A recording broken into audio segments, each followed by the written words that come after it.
کیا Pakistan Peoples party پچھتا رہی ہے؟ کیا پیپلز پارٹی کے پچھتاؤ میں اضافہ ہو چکا ہے؟ کیوں پاکستان پیپلز پارٹی بھلا پچھتا رہی ہے؟ یہ اسلام آباد، لاہور، راولپنڈی اور ملک کے دیگر شہروں میں خبریں گردش کر رہی ہیں کہ پاکستان پیپلز پارٹی کے پچھتاؤ میں اضافہ ہو چلا ہے۔ اب اضافہ کیوں ہوا ہے؟ پاکستان پیپلز پارٹی کیوں پچھتا رہی ہے؟ مبصرین کا کہنا ہے کہ کچھ عرصہ قبل صدر آصف علی زرداری کو ایک پیغام پیپلز پارٹی کے رہنماؤں نے دیا اور مسلم لیگ نون کی قیادت نے بھی ان کو منتیں سماجتیں کی کہ آپ بلال بھٹو زرداری کو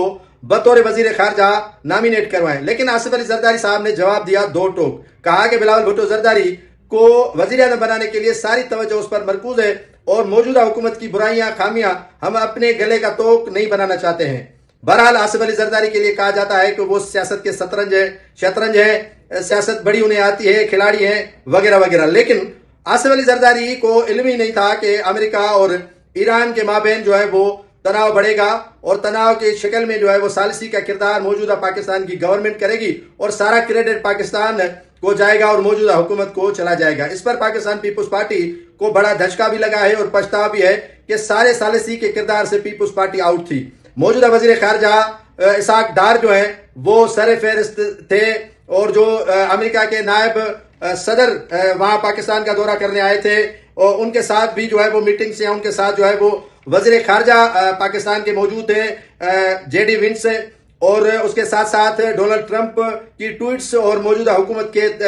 وزیر خارجہ کا کریڈٹ پیپلز پارٹی کے اگر وزیر خارجہ بلاول بھٹو زرداری ہوتے تو شاید ان کو ملتا، لیکن پاکستان پیپلز پارٹی نے وزارتیں نہیں لی، وزیر خارجہ بلاول بھٹو زرداری نہیں بنا، تو سارا کریڈٹ جو ہے وہ شہباز حکومت اپنے نام کر چکی ہے، جس پر پاکستان پیپلز پارٹی کے نام پر جو ہے وہ سوائے پچھتاؤ کے اور کچھ ہے ہی نہیں۔ اور پاکستان پیپلز پارٹی چاہ رہی تھی کہ وزیر خارجہ اگر ان کا ہوتا تو جے ڈی ونس سے ان کی ملاقاتیں ہوتی اور سارا کریڈٹ پیپلز پارٹی لے لیتی اور آئندہ انتخابات میں پاکستان پیپلز پارٹی کو بڑا جو ہے وہ ریلیف ملتا یا فائدہ ملتا، لیکن اب وہ سارا کریڈٹ نون لیگ لے چکی ہے اور نون لیگ کو بھی پتہ نہیں تھا کہ جو امریکی پریزیڈنٹ، امریکی حکام ان کو منہ نہیں لگاتے، فون نہیں کرتے، وہ دوڑے چلے آ رہے ہیں، جس سے پاکستان پیپلز پارٹی کے پچھتاؤ میں بڑا اضافہ دیکھنے کو مل رہا ہے۔